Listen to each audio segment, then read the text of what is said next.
Alex, who would you say are the modern day Samaritans in our time period?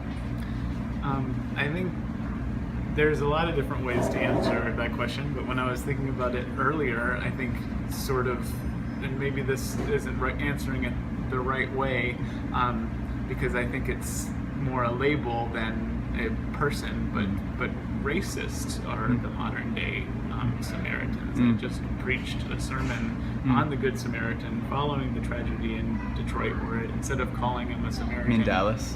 Sorry, in Dallas. You're going to Detroit. Yes, that's true.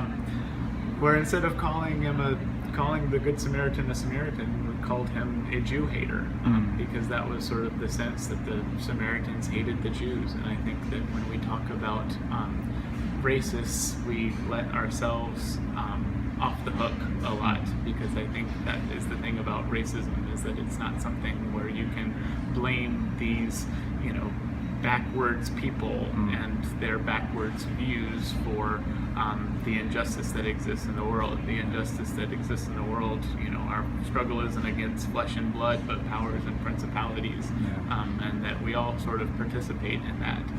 And when we just sort of say that it's racists that is the problem, meaning some other group of people, we're not taking responsibility for our own participation in the system, and we're sort of, I think, subtly suggesting that it's these groups of people that need to be sort of defeated rather than redeemed. And I think that as I am racist, as I have prejudice, as you have prejudice, as we all have, we all participate in racism, and in that sense are all racists. We must take responsibility, and we must also believe that we can be redeemed and others can be redeemed, and we can work together to see the image of Christ in every person that we meet.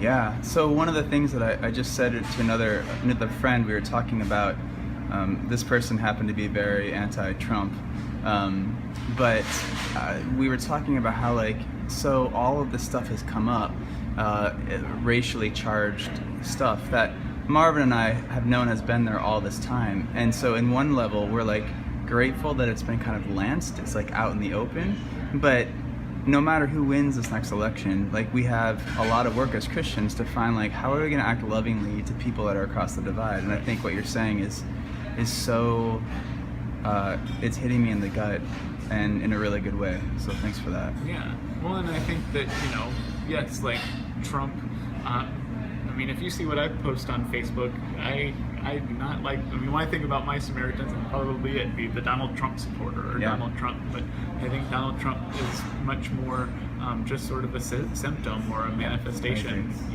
If Trump loses the election, it's not the things that caused his rise will go away. Yeah, and those are people, and those are people with real stories, with real feelings, and real hurts, and real dreams. Right. And I might not agree with them, but I'm still called to love them and figure out how do we sit at a table together eventually. So.